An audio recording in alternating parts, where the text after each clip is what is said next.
Welcome. It's a pleasure to have a chance to introduce our speaker, John Feinstein, who is a repeat performer here. I think this is your fourth trip back. Right, I only missed 1 year. That's right. That's 4 great. out of 5. That's great. And as most of you know, John Feinstein is an award-winning sports writer and commentator and has written some of the pioneering sports books of our time about what it's like to be on the pro golf tour, on the pro tennis tour, in the minor leagues, as his latest book talks about, where nobody knows your name. I assume you're a Cheers fan as well. Yeah, well, I stole the title from Cheers, absolutely. Right. I'm good at that. But Mr. Feinstein really came to national prominence when he wrote the book A Season on the Brink about Bob Knight and the Indiana University Hoosiers, and spent a year with them, published in 1988, I think. 86. 86. If you want to Okay. make me 2 years younger, that's All okay. right. Okay. I was 12 when I wrote it. That book was #1 on the bestseller list for 17 weeks. And he's written many books since then about the pro tennis tour, hard courts, about the pro golf tour, a Good Walk Spoiled, and several books on college basketball, including one about the Patriot League. But in his latest book about the minor leagues, he writes about how this is something that no one aspires to. No one aspires to be or to stay in the minor leagues. And so most of the people there don't want to be there. And that creates a whole different dynamic. So he makes you feel what it would be like to be in the minor leagues and to feel the disappointment that someone who has been in the minors for a long time feels in not being promoted, or someone who's in the majors feels in getting sent down. The awkwardness in being in your mid-30s and most of the others are in your early 20s, and that kind of dynamic. The fear that pitchers always have of tearing their arm up or blowing a shoulder out. Never happens to anybody except the Nats. Tommy John surgeries become common. Yeah. And My then elbow hurts right now, actually. and then the joy of getting called up to the big show and to the majors. So I think that's what stands out about Mr. Feinstein's books, is he makes you feel what it would be like to be in that situation. So with that, I want to welcome John Feinstein. Let's give a great Gaithersburg welcome to John Feinstein. Thank you for coming back. Thank you, Phil. Thank you, Phil. Okay, I'm on the mic. It is great to be back. I'm so glad the weather turned out this way. A couple of years when I've been here, it's been really hot, and today it's perfect. And I appreciate all of you who are baseball fans who chose to come here rather than to the Nats game this afternoon for being here. If I wasn't speaking, frankly, I'd be at the Nats game. But I'm glad to be back, and as Phil said, my most recent book is called Where Nobody Knows Your Name, and it really came from a book I did 7 years ago on golf that was called Tales from Q School. And in a way, it almost dates back to the book Phil mentioned, A Good Walk Spoiled. And for those of you who don't know, I'm not clever enough to come up with a title like that. It was Mark Twain who said golf is a good walk spoiled, and I was more than happy to steal the title from him. There was one reviewer of that book who wrote very angrily that how dare I steal the title from Mark Twain and take credit for it. The first line of the introduction of the book says, "It was Mark Twain who said." And like every author, I sometimes wonder about reviewers. One of the books I wrote a book on ACC basketball, and one of the key characters in that book was Tim Duncan, who was a senior at Wake Forest and who was one of the last truly great players, a guy who's going to be in the Hall of Fame, obviously, someday, who played 4 years of college basketball. And he stayed at Wake his senior year just because he loved being in college. And I wrote extensively about Tim in my ACC book, which was called A March to Madness. And a few years later, when I wrote a book on Patriot League basketball, which was called The Last Amateurs, and Phil's a fan of that because he's a Bucknell grad, and we've got a Colgate grad here somewhere. Where'd you go? There in the back. In the introduction, I wrote, I was talking about the ACC book, and I said that in today's world, these guys are basketball players who occasionally are students. I mean, the term student athlete, first of all, it's redundant. All right, by rule, if you're an athlete, if you go to any college, whether it's Johns Hopkins or Maryland or Bucknell, by rule, you can't play ball, play any sport, unless you're a student, right? In fact, the NCAA, this is a true story. I'll get to the baseball book in a minute. But I like to rant a little. It's sort of like the start of my radio show every morning. The NCAA, a few years ago, Cal Poly, which is one of the great academic schools in the country, I couldn't pass a class at Cal Poly, much less graduate from there. They decided that rather than lock students into classes, they wanted them to go and sample classes. You know, go to 12 classes in the first 2 weeks of school, and then decide which 4 you want to register for. So registration didn't actually happen officially till mid-September. Well, they played 2 football games during that period. And the NCAA came in and said, since you played with athletes who weren't registered as students, you forfeit the 2 games. It's funny to see Doug Duncan back there wearing a Duncan button. I'm shocked. Hello, Doug. Good to see you. Been a while. God, you're skinny. You lost weight. I found it. Anyway, so that's the NCAA. And then they go around saying student athlete, like that somehow means nobody leaves after a year, nobody ever flunks out or anything like that. But the point of the story is, in the New York Times review of The Last Amateurs, the reviewer said, and Mr. Feinstein ignores young men like Tim Duncan. In the introduction, I wrote about Tim Duncan and my experience with him when he was a senior at Wake Forest. I guess reviewers don't read introductions. I'm going to have to start putting more stuff into the regular part of the book and leave it out of the introduction. So as I said, Where Nobody Knows Your Name came about when I was doing A Good Walk Spoiled. I spent a week at PGA Tour qualifying school. And PGA Tour qualifying school, it's since changed, but back then, if you wanted to play on the tour, you had to go through a qualifying tournament. They called it qualifying school because when it first started in the 1960s, most golfers worked at country clubs or at public golf courses during the wintertime. So they had to go to school to learn how to be businessmen in addition to playing golf to qualify for the tour. So the term qualifying school simply stuck.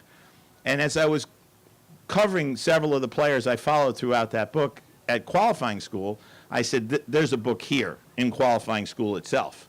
So I went back 13 years later, did a book on PGA Tour qualifying school, and I was struck by something I was fortunate enough to learn early on when I was a Metro reporter at the Washington Post. I actually started at the Post. I was a summer intern in sports in 1847. Feels that way. And at the end of the internship, I was hired as the night police reporter, and then I covered politics and courts, both in Prince George's and here in Montgomery County. And I was saying before that covering the county council here in Montgomery County, I covered it for 2 months. It felt like 2 years. Because all the meetings last 27 hours. And the first 22 are spent deciding whether there's a quorum or not. But, sorry? The major leagues of meetings, that's right. They break all records. I was telling this story before. I am a lifelong Democrat. But Howie Dennis, any of you here know Howie Dennis? He was on the Montgomery County Council for 2 terms, and I had covered Howie in the state Senate. And Howie and I actually went to the same elementary school in New York, PS 87. He was many years ahead of me, of course. But he called me when he first ran for the council in 1998 and said, John, I know you're a Democrat, I'm a Republican, but I would really love it if you would vote for me. And I said, Howie, if that's what you want to do, if you want to be on the Montgomery County Council, I'll gladly vote for you. And I did. I voted for him all 3 times, including when he lost in 2006. So the only Republican I've ever voted for, as far as I know. So I've lost my train of thought now. But when I wrote the Q School book, it reinforced what I had believed since I was the night police reporter at the Washington Post, which is this. You don't have to be rich and famous to have a story to tell. Obviously, who do we write and talk about the most? We talk about the President of the United States. We talk about, in sports, Tiger Woods, Derek Jeter, Michael Jordan when he was still playing. But I've always believed that there are great stories among those for whom it is not that easy, among those who go through adversity, among those who have setbacks. setbacks that all of us here can relate to, as opposed to a setback which means you finish second and you only make $800,000 that week instead of finishing first and making $1.4 million. You know, everybody talked, Jim Furyk's one of my favorite guys on the PGA Tour, but everybody said how terrible they felt for him finishing second 2 weeks in a row in Charlotte and at the Players' Championship. He made $1,600,000 those 2 weeks. I don't feel that bad for Jim. I'm okay with it. But there are people who struggle in sports. And what happens to all of us, every single person who has ever aspired to be an athlete, hits a ceiling, with very, very, very few exceptions. Those guys who are in the halls of fame in sports are the guys who never found a ceiling. But most of us have a ceiling, and it comes at different points in our life. I knew when I was in high school that I was not going to be Jerry Koosman, who was a great left-handed pitcher for the New York Mets. When I was a kid growing up, I was a left-handed pitcher in high school. And I still remember my junior year, we played a team from Englewood, New Jersey. We were decent for a New York City team, but we went to Englewood, and they had 3 guys on their team who all played college ball. 2 of them played at Seton Hall, which is Division I. And they hit my fastball so far it might land here any second. And I'm saying, okay, these guys are in high school. They're about my age, and I have no shot to get them out. And that was my ceiling. That was it. I wasn't going any further. I might have played Division III college baseball, but I sure as heck wasn't going to pitch for the Mets. And same thing in basketball. You know, I was going to be the point guard for the Knicks until my freshman year in high school when I was trying to guard a guy named George Smalls. I'll never forget it. He was a classmate of mine, and George he did this terrible thing. He kept going around me. You know, I was playing matador defense like that.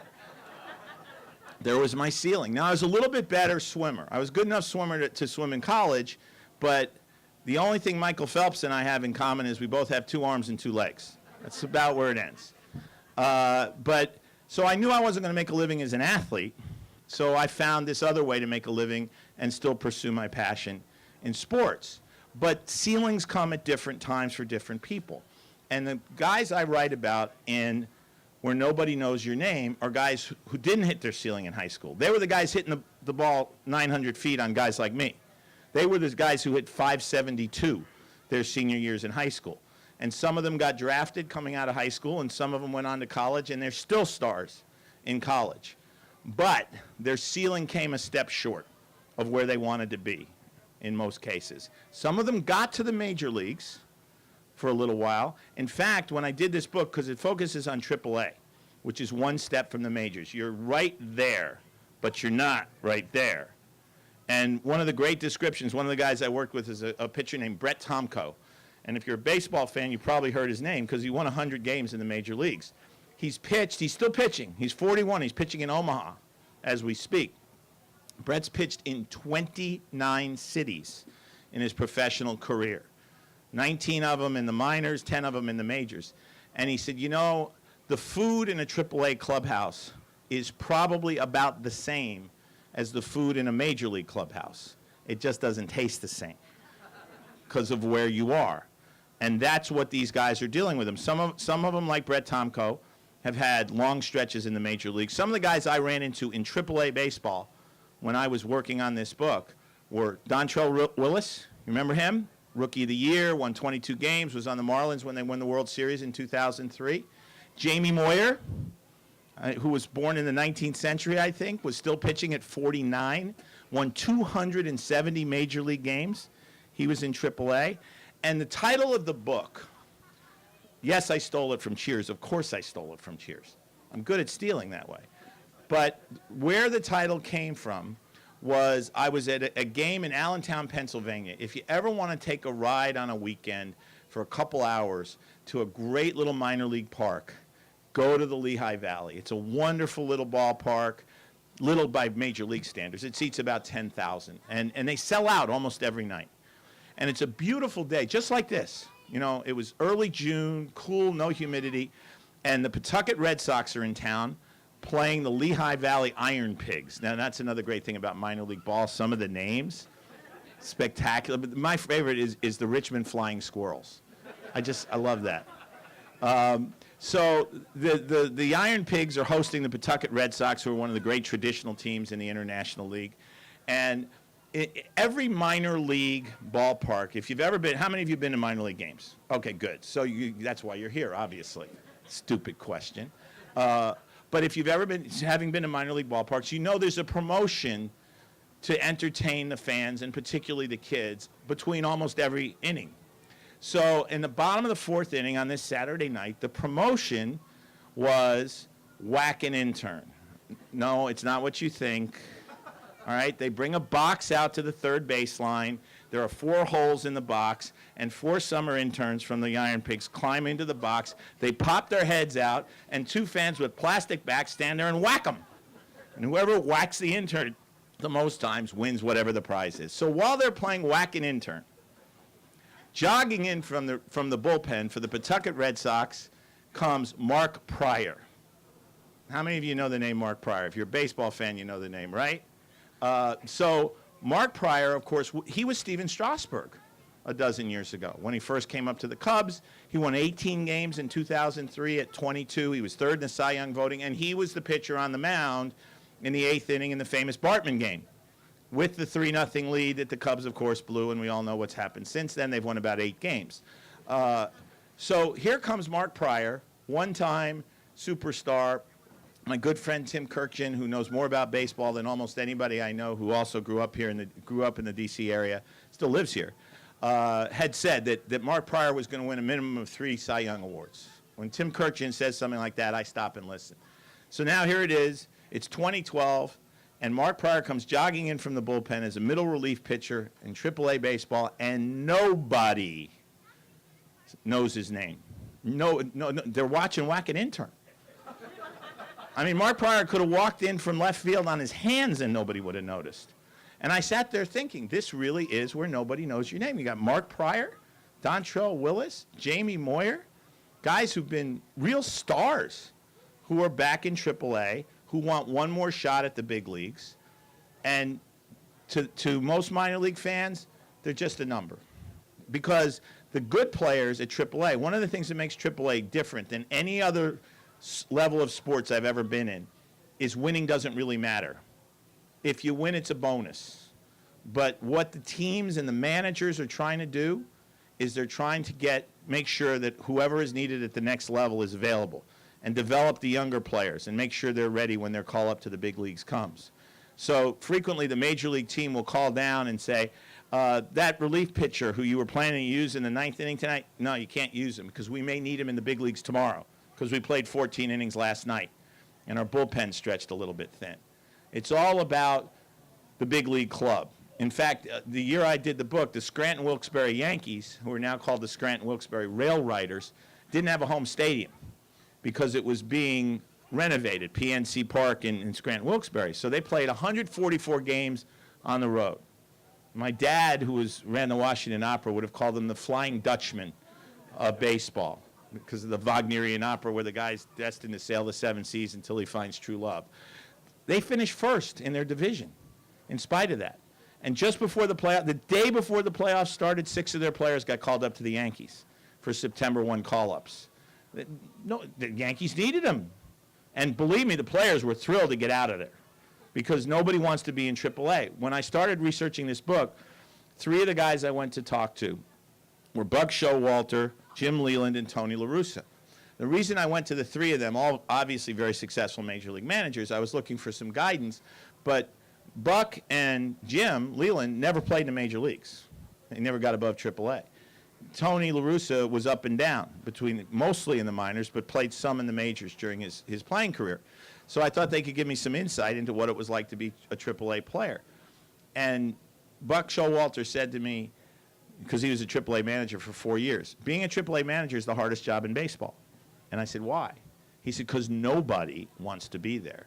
And it's not just the players. It's the coaches, the managers, the umpires, the broadcasters. Nobody, because you want to be in the majors. Now, the difference between AAA, again, you're right there. The AAA players will tell you, I'm an accident away from being in the major leagues. I was in the Pawtucket clubhouse one afternoon, and Arnie Baylor, who's now the Red Sox first base coach, was the manager. And he and I were standing kind of in a corner of the clubhouse right near where the manager's office was. And on the TV, the Red Sox were playing. It was a Saturday afternoon. And one of the Red Sox players, Alex Aviles, who was playing shortstop at the time, gets a bad hop and the ball clunks him on the wrist. And he goes down holding the wrist. And Arnie Baylor, as Aviles is going down, Arnie Baylor says to me, "Watch this." And sure enough, all the players are just sitting around. They're bored. They got their headphones on. They're getting ready to go out for batting practice. 8 guys jump to their feet and run to the television set. I said, "What's that about?" He said, "If he goes on the DL, one of them's going up." And it doesn't make them bad guys. Why wouldn't you want to go up? And Baylor said, the good news is, Aviles was fine as it turned out, but the good news is if he goes on the DL, I get to call someone in and say, "You're going to Boston." The bad news is there'll be 4 guys right behind him saying, "Why wasn't it me?" Because in a AAA clubhouse, your teammates are also your competition. If you're a pitcher and one of the other guys on the staff pitches a 4-hit shutout, you go, "Oh, good, we won the game." You go, "Oh, bad, he just moved ahead of me in the pecking order." Same thing for the hitters. Somebody goes 4 for 4.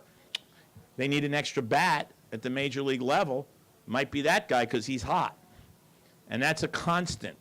That's why one of the guys I interviewed said to me, "You never get too close to anybody in a AAA clubhouse for 2 reasons. 1, they're your competition, and 2, you or they may be gone tomorrow." So it's never comfortable. The air in a AAA clubhouse never feels comfortable. Now, there are exceptions to that kind of story. And one of the best ones, which I put in the introduction, which means none of the reviewers probably saw it, probably a mistake on my part, but there's a guy named J.C. Boskin.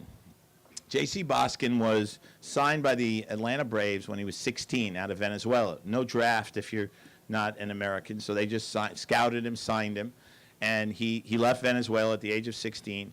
14 years later, he's never been to the major leagues. He's been in AAA. He's a catcher. He's not quite good enough hitter to make it to the majors. And on August 31st of 2010, that's the magic day for all the AAA guys because the next day, September 1, the major league rosters can expand to 40. Now, nobody ever brings up 15 players. Most teams will bring up 5 or 6 guys to give him a little extra depth, give a guy some experience at the big league level. If he's going, Derek Jeter first came up, for example, as a September call-up in 1995. And then, of course, was the starting shortstop the next year. But so August 31st is a big day. J.C. Boskin gets to the clubhouse that night. He's playing in Gwinnett, Georgia, AAA for the Braves. And he's thinking to himself, "I've had my best year. If I don't get called up tonight, I'm never going to the majors. My dream's going to be over. I know this is my best chance." Sure enough, the game ends, and Dave Brundage, who was the manager, starts calling players in. First guy to go in is Freddie Freeman. You all know Freddie Freeman now, right? He's going up to the majors. And then several other guys go in, 6 in all. And nobody comes anywhere near J.C. Boskin. He's sitting in his locker at the far end of the clubhouse, and he's thinking, "I'm done. That's it. My dream's dead. I'm never going to be a big leaguer." And while he's sitting there, Jamie Dukes, who was the hitting coach, walks over and kind of grimly says, "Skip wants to see you, J.C." Now, Skip wants to see you can go any one of a number of ways. It can be you're going to the majors. It can be you're going back to Double-A. It can be you're being benched, or it can be you're being released. 14 years, you've never made the major leagues. You're what's called an organization player, which I'll explain in a minute. Many of you, I'm sure, know it, but he thinks, this isn't good. They're sending me back to Double-A to help develop another catcher, or maybe I'm being released. Walks in, and sure enough, Dave Brundage is sitting there with a grim look on his face, and he says, "JC, how long have you been playing baseball now?" He goes, "Oh, God, I'm getting the release speech." And he freaks out. And he's like, 14 years. And Brundage looks at him and says, "You know, I was going to mess with you, but I can't do it. You're going up." Now, those are the 3 magic words if you've never been to the majors. You're going up. And he just burst into tears, just started crying. And hugs from Brundage, from the coaches. But now it turned out that the entire team was in on it. Dave Brundage had set the whole thing up before the game. So when Boskin walked out of the manager's office, the entire team was waiting there. You ever seen The Rookie? Any of you seen The Rookie? Remember the last scene of The Rookie where he walks up the ramp the whole time? Same thing. You know, there's hugs and kisses, and somebody had a bottle of champagne, and they celebrated because J.C. Boskin had finally made it to the major leagues. Now, that's a cool story, and that doesn't happen that often in AAA clubhouses, because usually it's why him, not me. In this case, it was thank God it's him, because he's such a good guy, and we know how long he worked for it. And those are the moments that keep these guys at it. That's what matters to them, is there's still a chance. John Lindsay, not the former mayor of New York, for those of you who are old like me, spelled Lindsey, but his nickname is still the mayor, even though most of his teammates have no idea why. Spent 16 years in the minor leagues without ever getting called up. It's still the all-time record for somebody who eventually did get called up.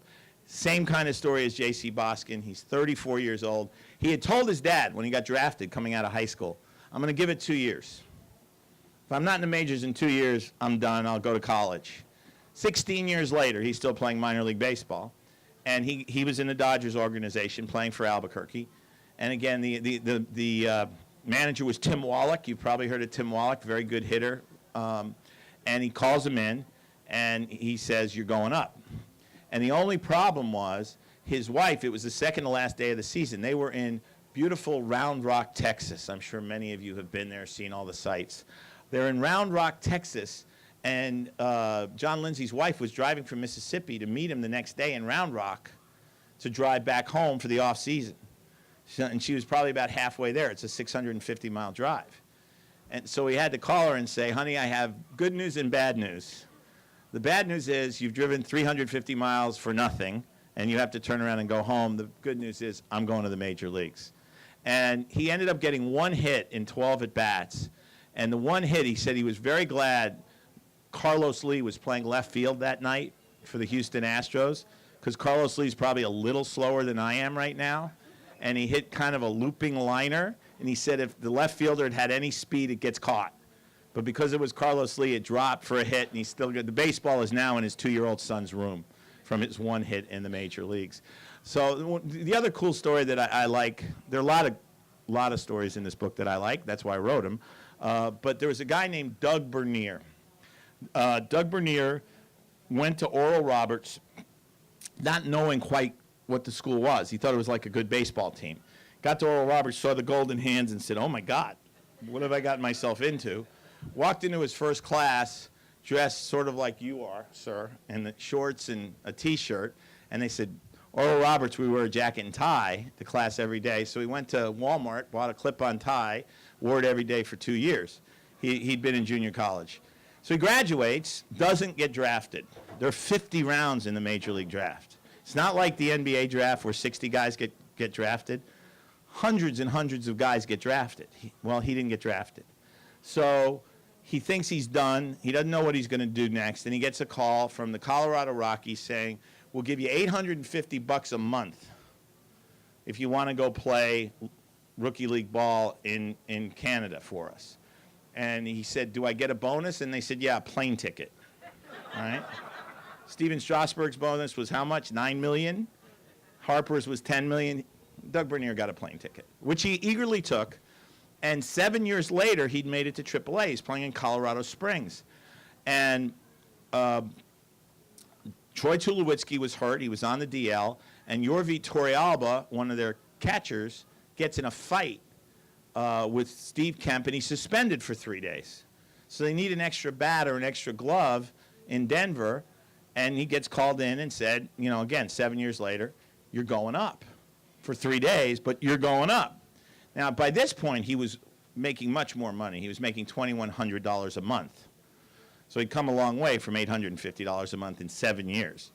And when he got to the majors, the minimum salary in the majors right now is $500,000 a year, minimum.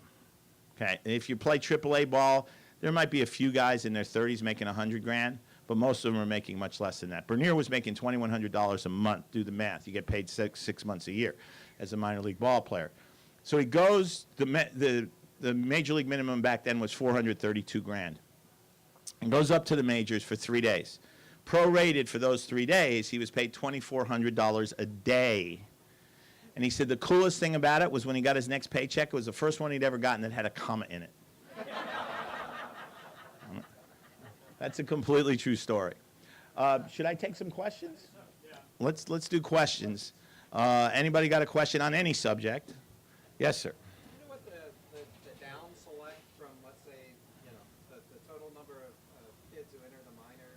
Yeah, you mean the odds? Yeah, yeah. Okay, so like I said, there's 50 rounds in the draft every year. So that means if you do the math, about 1,600 players are getting drafted every year. And they sign people who aren't drafted. So when you get in, if you are drafted, and again, that means you've got a pretty high ceiling as a baseball player. You're about 50 levels higher than I ever got. Your chances of getting in the major leagues are about 2 in 100. If you get to AAA, which is way up, you go rookie league ball, low A, high A, double A, triple A, then your chances are 1 in 3 of making the major leagues. By then, if you go to a AAA game, you're going to see at least a handful of players in that game who've been in the major leagues. But getting drafted means you're a great player, and you got about a 2% chance of ever playing in the big leagues. Yes, sir. It's always a hard question for me. I cut my teeth covering college basketball when I was in college and when I first got to the Post, and still love college basketball, but I hate so much of what it is off the court now. And when I walk in, I walk into the Jerry Jones Dome, and 80% of the people can't even see the court. It loses some of its appeal, but I still love going to games on a winter night. I still love going to places like Bucknell, Colgate. I actually prefer the smaller gyms, so I still love that aspect of college basketball. I love covering golf for 2 reasons. One, the golfers get what we do, we in the media, because they're trained that you're going to talk to reporters. Reporters can walk on the range and talk to golfers. You can walk in the locker room. You can walk on the putting green. Basically, I can walk into a locker room at a PGA Tour event, and any player other than Tiger Woods will happily talk to me. So I like that aspect of it, and the aesthetics. I love walking around a golf course and watching these guys do things I can't even think about doing. I mean, I really do enjoy that aspect of it. When I did A Good Walk Spoiled, I had just done my tennis book prior to that. And tennis players are the most spoiled group of human beings alive. I'm told figure skaters, but I've never had to deal with figure skaters, so let's call that a tie. The best story about tennis players that I can tell you is when Andre Agassi first came on the tour, he had an entourage that would not fit in his tent. Right? He had his racket stringer, his coach, his masseuse, his practice partner, his dietitian, his religious guru, and his brother, who as far as I could see was paid to be his brother. And they fly in for the Cincinnati tournament late at night, and any of you who've ever had the pleasure of being in that airport know it's across the river in Covington, Kentucky. So they fly in, and there's a woman there from the tournament, with a limo and everything to greet them, and she's standing there at the gate. And Agassi walks up to her and says, "You've got to get security out here for me, because if you don't, I'm going to be mobbed by all my fans going through this airport." And she looks at him and says, "Andre, it's 11:30 at night. We're in Kentucky. Unless you've been on Hee Haw lately, no one here is going to mob you." I love that woman. But I love covering. But if you give me a day off, and I can go do one thing, I'll go to a baseball game. I just love sitting at a ball game. I mean, whether it's a minor league park, a major league park, I still keep score. I can't watch a baseball game without keeping score because I've been doing it since I was 6 years old. And I just love being in the ballpark. And I love sitting at home and watching. I have the Major League Baseball package. I love flipping around because when the Mets get behind, I change the channel, which is most nights. Yes, young man.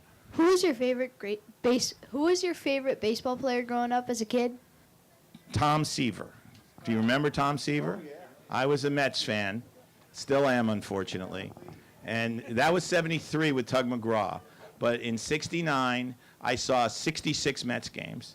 In fact, some of you old people like me might remember that on October 15th, 1969, there was a moratorium against the Vietnam War, in which people were encouraged not to go to work and not to go to school and to march against the war.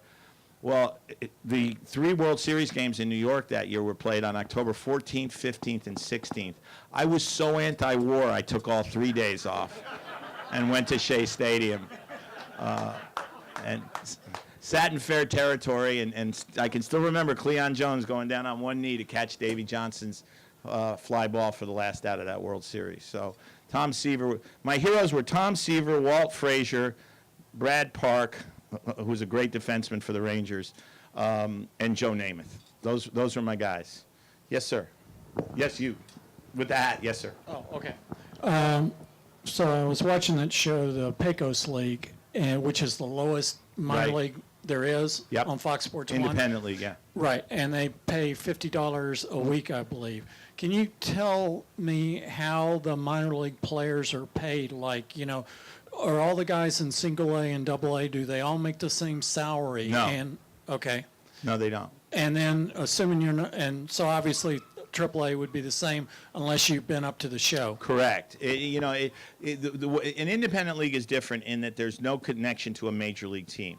The way it works in the minor leagues is AAA, AA, high A, low A, rookie league ball. Those teams are all owned to some degree by the major league teams. They supply the players who are under contract to them, the managers and the coaches, everybody on the field. Off the field, you have an owner in that town who is in charge of the stadium, who's in charge of concessions, parking, whatever, TV, radio rights. They handle everything off the field. Independent league, the guy who owns that independent league he pays the players. So he's on his own completely. That's why it's called independent league. The way it works with minor league salaries, as you said, very good point. A lot of guys are under what are called two-way contracts, where you make a certain amount if you're in the major leagues and a certain amount if you're in the minor leagues. And you have a certain amount of money that you're guaranteed. For example, Brett Tomko, when he came back from shoulder surgery with the Rangers in 2011, he torn up his shoulder in 2009, winning his 100th game in the major leagues, interestingly enough. And he said he hurt himself trying to overthrow a fastball to Chris Davis, who was playing in Texas at the time. And he said it was Chris Davis's fault because he was so afraid of him. He tried to overthrow the fastball and tore up his shoulder. But when he came back 2 years later, he had a contract that locked into the major league salary if he was in the majors for 45 days. 43rd day, he got sent back down. So he ended up working on a minor league salary the rest of the year. But for the most part, guys get bonuses when they sign. First-round draft picks obviously get a lot more than a 50th-round draft pick. And then beyond the bonuses, they'll make anywhere from $2,500 a month these days in the low minors to, as I said, there are a few guys who've been in the majors and who are older who might be making $100,000 in AAA. But it's a lot different than major league money. Yes, sir. Pretty sure I already know the answer to this, but what's your take on paying college players? And a second follow-up to that, if you did pay them, should the star players get paid more or should everybody get paid the same? I'm curious what you think my answer is. I think you think it's a business, so they deserve to be paid. Yeah, although my way of paying them would not be like giving them paychecks every 2 weeks. And I've said for a long time, first of all, one thing that because there's been a lot of disinformation on this put out by Northwestern and put out by the NCAA. They keep saying, oh, we can't pay players to play. Their scholarships might get taxed. There is nothing in the union petition that asks to be for players to be paid. Nothing. What the union petition asks for is to be able to negotiate. That's why unions are formed. Unions are formed because management won't negotiate with you. They want to negotiate. They want to negotiate the number of hours they practice, how much hitting they do. Does anybody understand what the one-year scholarship is? Okay, let me explain for 1 second because this is another misnomer. If I'm recruited by the University of Maryland, let's say I'm a basketball player, and Mark Turgeon recruits me, and he comes into my home, and he tells my parents I'm great, he loves me, he wants me at Maryland, he's going to take care of me, I'm going to graduate. Then I get to Maryland, and it turns out I'm not quite as good as, well, they don't have any players left, so I'm not sure who to use as an example. But I'm not quite as good as Des Wells. Let's say Des Wells and I came in as freshmen. That's a bad example because he didn't get to Maryland as a freshman. Let's say we did. And he said, Mark decides somewhere during my freshman year, this guy's not good enough to play in the ACC. He's not I made a mistake. He's not an ACC player. So then he comes to me and he goes, John, I don't think you're an ACC player. I really don't think you're ever going to start for us. But if you transfer to Towson, in the CAA, I've talked to their coach. And I think you can, Pat Scarry, I think you can play for him. He's really eager to have you. So I might say, yeah, I want to go somewhere where I can play, so I'll transfer to Towson. Nick Faust is probably going to end up at Towson, as an example. But what if, just what if, it happens that I actually wanted to go to the University of Maryland, to college, not just to play basketball. I wanted to go to college at the University of Maryland. Or what if I have a girlfriend who goes to the University of Maryland, and I don't want to be up at Towson, or I don't want to be at Boston University. I want to go to college with my girlfriend. I like the school, and I say, Coach, you know what? It's okay if I don't play here. I just want to be part of the team. I'll do whatever you want in practice, but I want to stay at Maryland. Now, Mark Turgeon's a good guy, so he might say fine. But there are coaches out there who will say, John, I'm sorry, I need your scholarship. And the scholarship's only guaranteed for 1 year. So the coach can pull your scholarship anytime. You can be making straight A's, be president of your class, have saved somebody from drowning. But if you're not a good enough player, they can pull your scholarship. It's worse than football. Now, think about this for a second. Just do the math with me. You're allowed 85 scholarships, right? Which is too many anyway. Should be 60. But you're allowed 85 scholarships. Most big-time football programs, what do they do with their freshmen? They redshirt them, right? So you're allowed to recruit up to 25 players a year. Do the math. 25 players times 5 classes, that would be 125 players. But you've only got 85 scholarships. Now, some kids are going to get hurt. Some kids are going to transfer voluntarily because they realize they can't play. But you're still going to have kids there who you got to get rid of one way or the other to bring in the next group of kids. So the math makes it impossible for you to not run kids off in football. So what the players are asking for is, we don't want to be run off. We want 4-year scholarships. You come into my house and recruit me, you should guarantee me 4 years.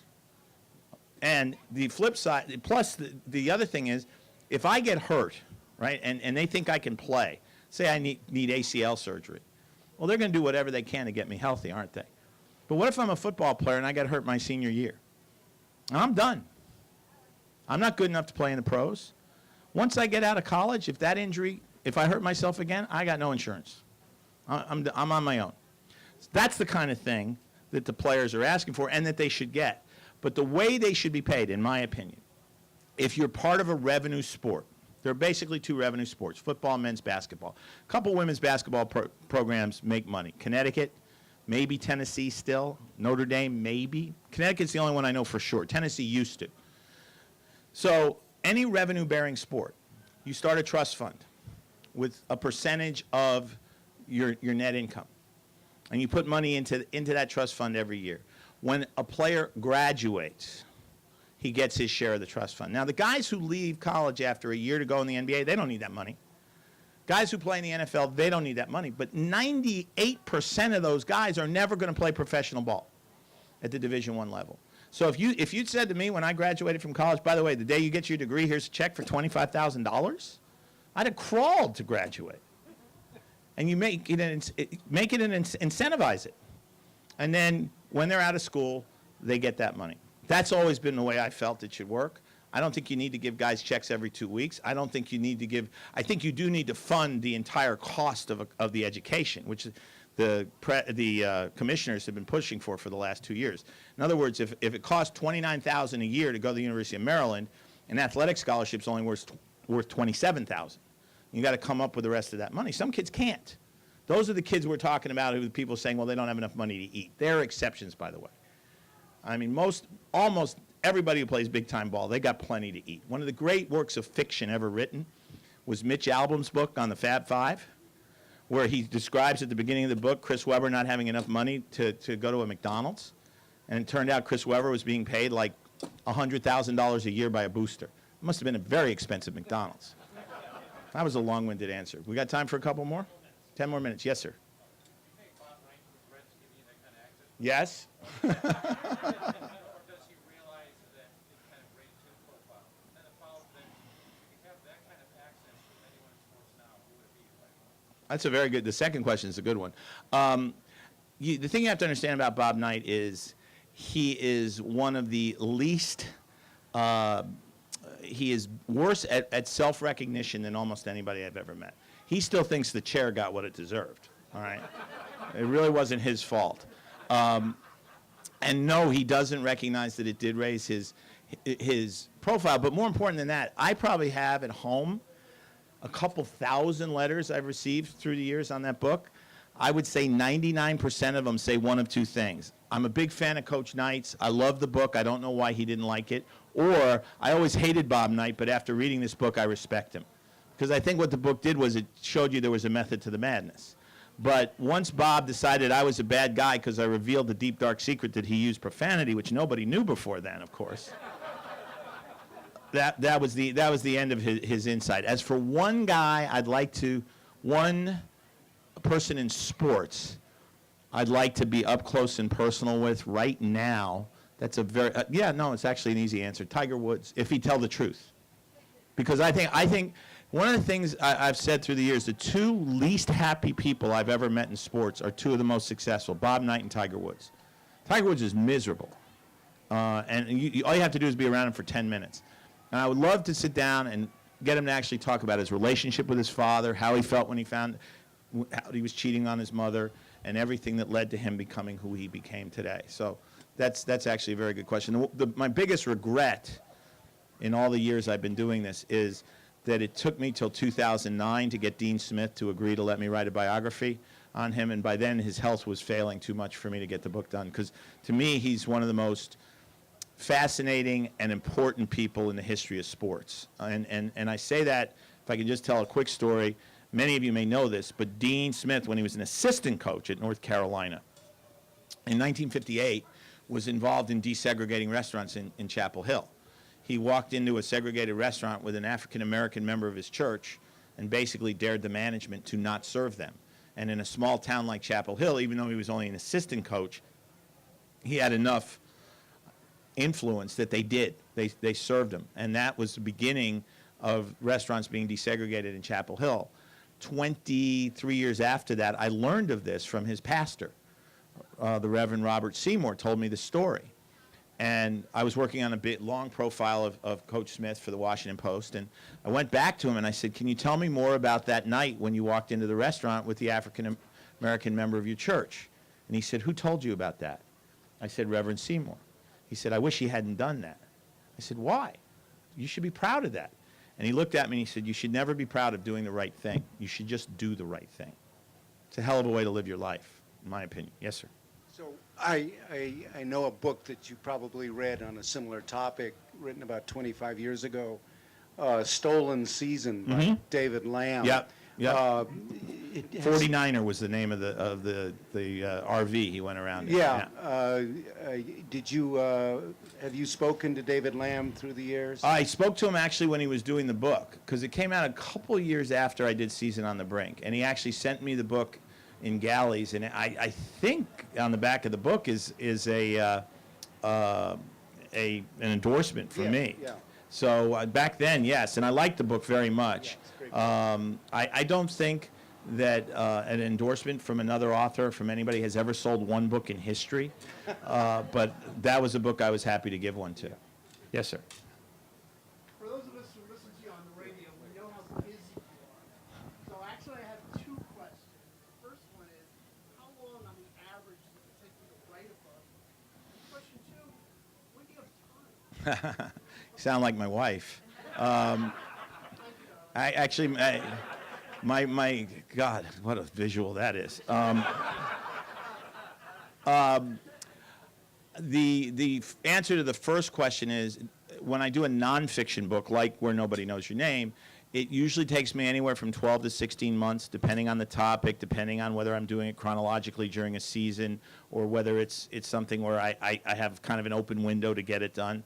When I write the fiction books, I've done this series of books, kids mysteries, 6 of them, and now I have a new series that's coming out actually in the fall. And in between, I did a book called Foul Trouble, which is on basketball recruiting, in which I was able to tell all the stories I knew through the years, but by fictionalizing it and changing the names, I could tell everything, which was really fun because there have been so many scuzzy people involved. But when I'm doing the fiction, the kids' fiction, That usually takes 4 or 5 months because I'm making it up to some degree, but also I've already done the reporting through my career. It's sort of in my head already. But nonfiction is more like 12 to 16 months. What was the second question? How do I have time? The honest answer is I don't. I fake it. I get up. One of the good things about being old and having a 3.5-year-old is I've sort of gotten in the habit of being up by 6 in the morning. So I get a lot of work done. I used to be an afternoon writer because of my newspaper training. Newspapers, you always write for first edition in the afternoon. Now I get a lot of my writing done early in the morning before my daughter wakes up, before I have to start getting ready for radio. And it's actually kind of cool because at noon every day, after the radio show's over, I can kind of take a deep breath, although there's still plenty to do. But it's by using my time wisely and also not staying up as late at night as I used to. I generally, when our daughter goes to bed, my wife and I jump into bed and try to go to bed ourselves. So management of time, which has never been a strength. One more? Anybody? Yes, Mr. Duncan. Yeah, so your name's Duncan, right? No, I don't. And my answer would have been different 3 years ago when he first retired. I thought he would. I think, Randy Whitman's done a fine job with the Wizards. By the way, when is the parade? I've been reading the Washington Post. And based on what I've read, I assume the parade is on Monday, right? They're going to hang a banner that says Eastern Conference Finals almost. But I thought he wouldn't be able to deal with retirement. He's loving it. He really is. He's remarried. He plays golf all the time. He looks great. He gets just enough to be, just enough basketball through the radio and the TV to keep his hand in. I wish Mark Turgeon would call him more often for advice. I think that would be a good idea. Rather than call Roy Williams. All right, now I know he worked for Roy Williams, but of course Roy Williams is going to tell him he's doing a great job. He's 7-0 against him. But beyond that, I think Gary's really enjoying himself, and I'm thrilled he's in the Hall of Fame. He really deserves it. All right, thanks so much, everybody.